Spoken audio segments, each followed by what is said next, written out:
This program is rated PG. It contains themes and scenes which may not be suitable for very young audiences. Parental guidance is advised. Be advised that the views and opinions of the hosts and guests do not reflect those of the station.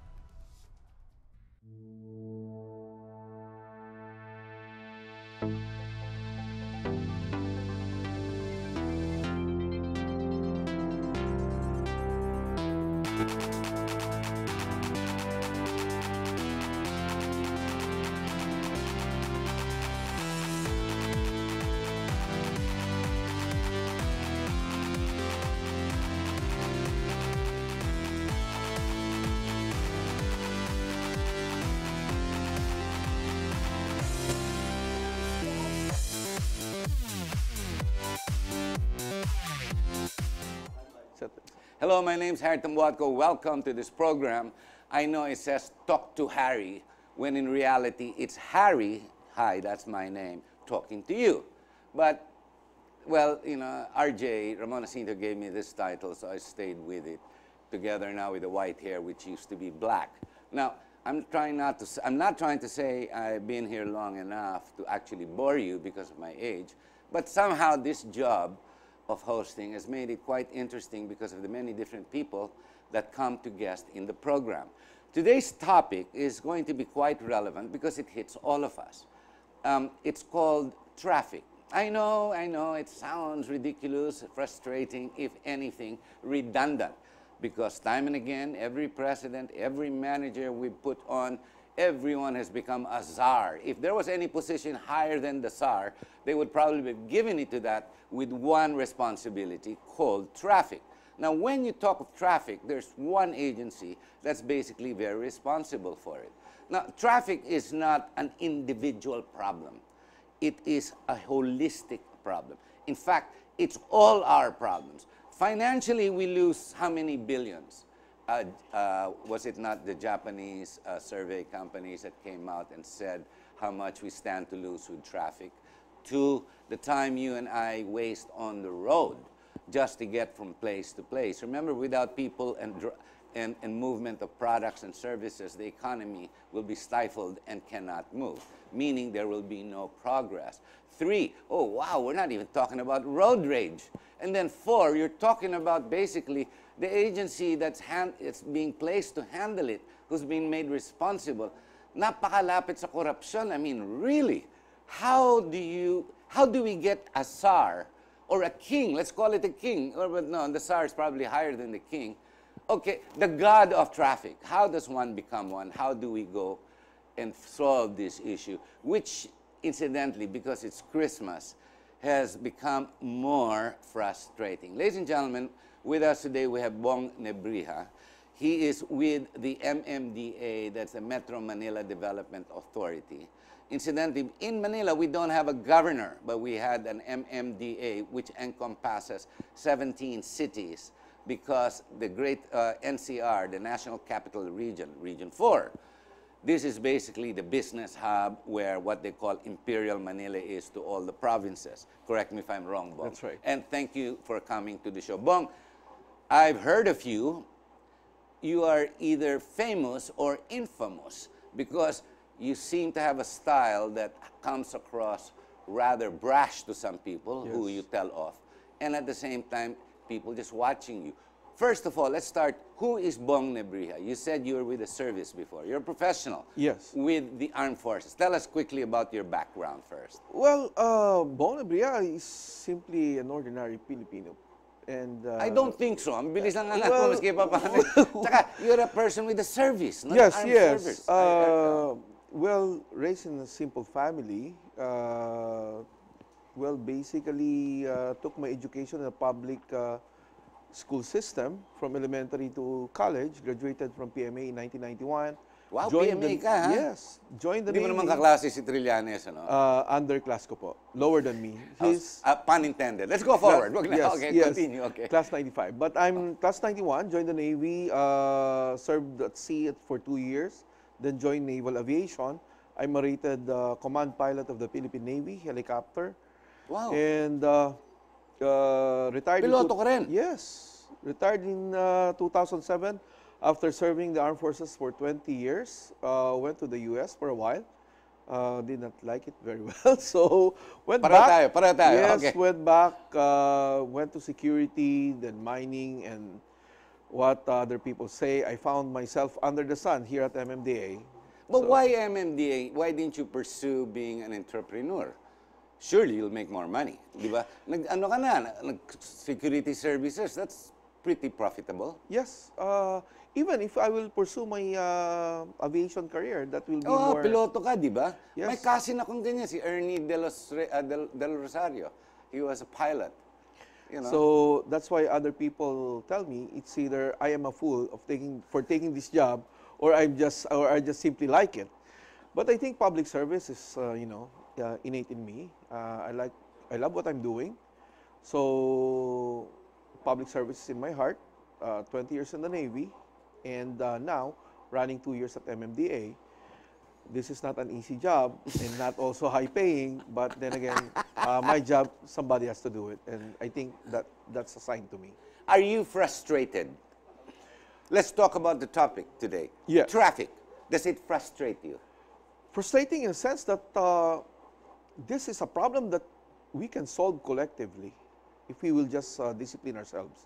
One, because and another thing, frustrated because other people think that traffic is the problem. I think we really need to educate a lot of people on this, that traffic is not the problem. Traffic is the result of so many problems. As you have said a while ago, this can be solved holistically. Because ang laki ng issue eh. Yes, tama po, malaki pong issue. One contributory problem to this is population. We're 12.9 in Metro Manila. Our population density is 20,785 compared to 387 for the whole nation. My gosh. Nationwide. So you can see siksikan. siksikan tayo dito. Plus the fact we sell what? 500,000 cars every month. Well, a year. A year Yes, ba? a year. A year ba yan? Now a year. So before, Oh, that's right, a year. we're just averaging 200,000.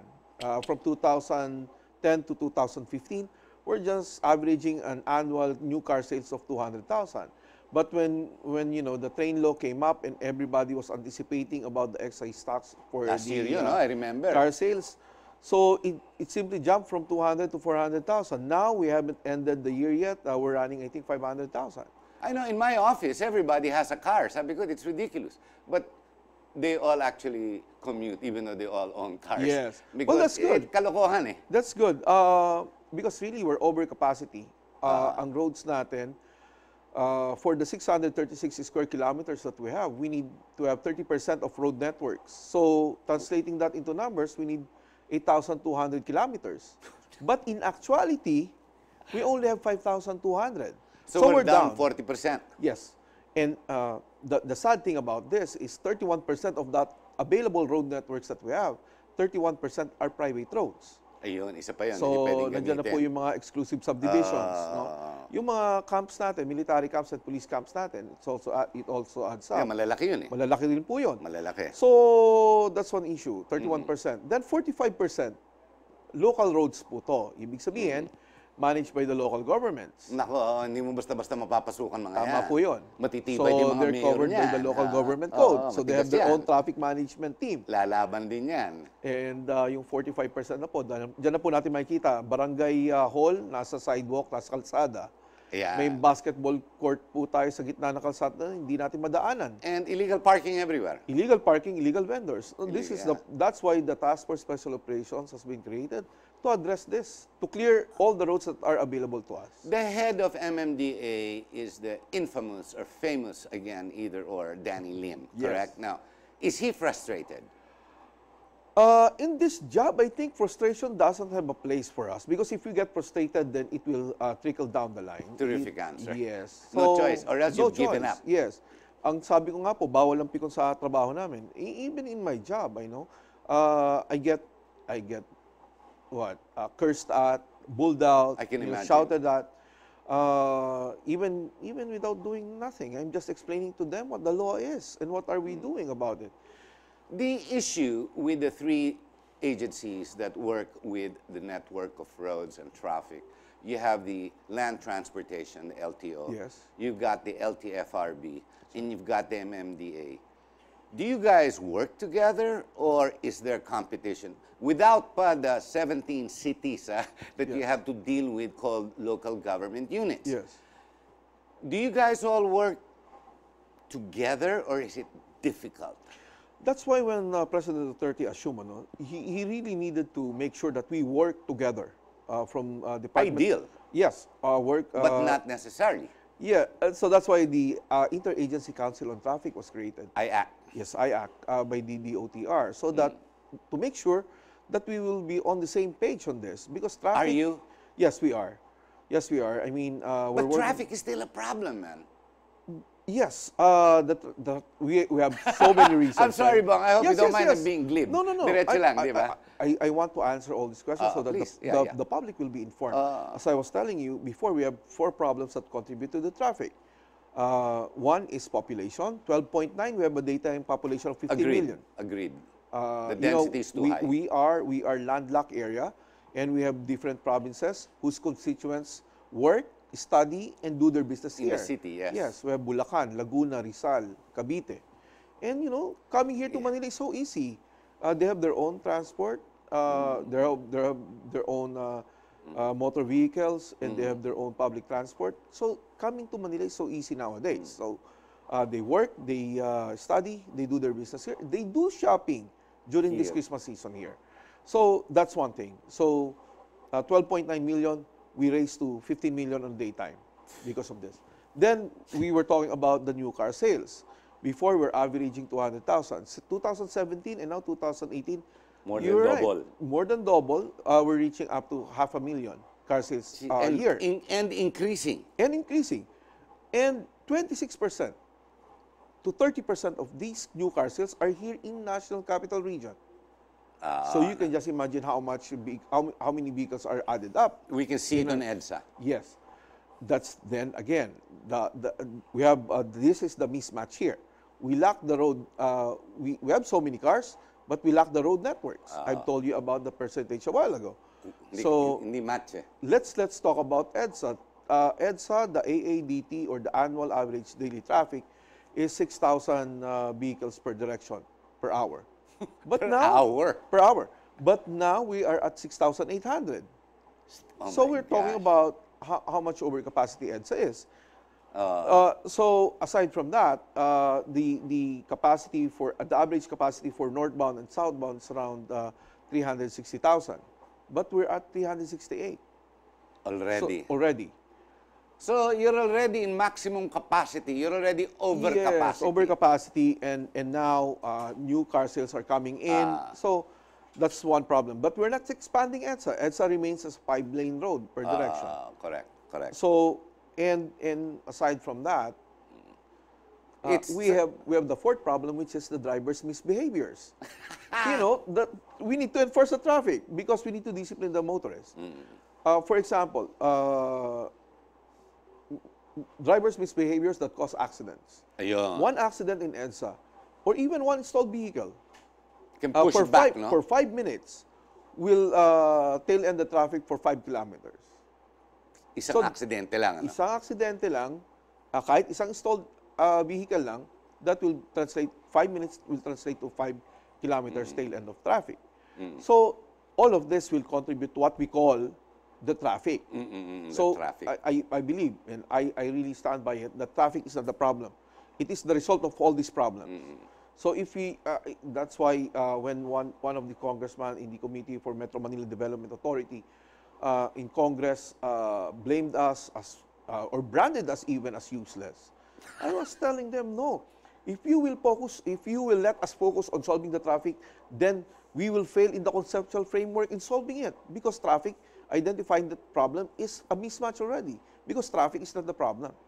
Yun, ano, tama nga Yes, yan. Ano. yes. So I was telling them, It is the combination of errors that lead up and create what the monster called traffic. yes, So it's every little bit that comes in. every little bit. Now, So you've had to face Congress. And these people, syempre, they're all, they want to be on TV, and they want to, syempre, egos yan eh. Yes. Syempre, politics. Of course. It's part of the We animal. understand, yes, we understand. And they will always prey on you who do public service. that's right. Creating or having the monster at hand, when they sit down and they berate you, how do you answer back? Do you defend it, or do you just be tolerant? Should you defend it? Or because if they don't know, and they're supposed to be leaders, legislators, meaning hindi sila nag-aral. They sat in a room with you and they berate you. Ibig sabihin, the more they complain and ask stupid questions, the more stupid they will look. Correct me if I'm wrong. I mean, from your point of view. Well, sort of, yes. Because why are you asking me, don't you know about that? Di ba? Parang That's ganun right, eh. that's Di ba? So, the monster that you are faced with actually belongs to them because they're the leaders, they're the legislators that created this monster. Well, Harry, you know what? It's not about debating with the Congress or members of Congress. All what we wanted is that they will help us out. I mean, we You are will not get help from a politician, mind you. we are under this committee who oversees the agency, right? So if there's anything that we need, they could legislate to help us. Well, the DOTR manager, Art Tugade, Secretary Tugade, asked to be the SAR and asked to have revolutionary powers. That's right. If I remember about Yes. 2 years ago. Yes, that's right. Because this way, at least, he can overrule against local government. Yes. He can overrule against the different, never mind the 3 agencies he controls, kasi Yeah. kaya niya yun eh. But everything else, at least, pwede niyang sabihan. Or, we build a highway on top of the skyway. Di ba? Yes. We'll call it the whatever, the Dome Highway. Di ba? Yes. Or what not. Di ba? Para mabilis. Hindi na bidding. Magbibidding ka, abutin ka 8-10 years before it starts. Di That's ba? right. Does that all frustrate you that Tugade is not able to do that? Because now, there's a new position they're trying to give to him, di ba? To become the traffic czar again. I don't know why or how, or should he even accept it, because his hands are already tied, correct? Yes, that's right, Harry. It's hard to fight in a boxing match if your hands are tied behind you. Oo, di ba? Yes, yes. Tama, oo. Yes, Tapos so- ikaw pa sisigawan. Apparently. Hindi, parang ganun. That's Tsaka, right. Tsaka mga driver, nakaupo sa traffic, ikaw minumura. Grabe naman, MMDA Yes. ito. Hype naman traffic to. Anong klase ito? Di ba parang ganun eh. Hindi ka kilala. Tsaka damn if you do, damn if you don't in this thankless damn job. if you ano? do, damn if you Pag nandyan yung enforcer, kaya naman pala traffic dahil may MMDA enforcer. Ngayon, pag walang Mumurahin enforcer ka naman. pag walang nakitang enforcer, sabihin, kaya naman pala walang traffic, walang MMDA enforcer. natutulog sa pansitan. Oh, yeah. So, both ways, that's why we need to face this challenge head on. I mean, bawal ang pikon, frustration has no place for us because we will not be able to accomplish our tasks. Bong, we're in the first half of the show. We're going to have to take a short break. Ladies and gentlemen, the monster that we identified called traffic, just to summarize, is the doing or the misdoing of all of us, not just the people in charge of doing traffic on the street, the legislators that are required to help the managers of the streets, and even those that license the streets. Of course, the biggest problem is us Filipinos. We all go to church, make the sign of the cross, pray to the God, to Jesus Lord, and the minute you step out of the church, minumura mo yung susunod na driver kasi gusto mo mauna. Or a car that's parked behind you and decided to go hear the mass, tapos na yung misa, nagdadasal pa siya, nag-aantay ka naman dun sa labas. Siyempre, paglabas lang, gusto mo suntukin. And religion and faith goes out the window.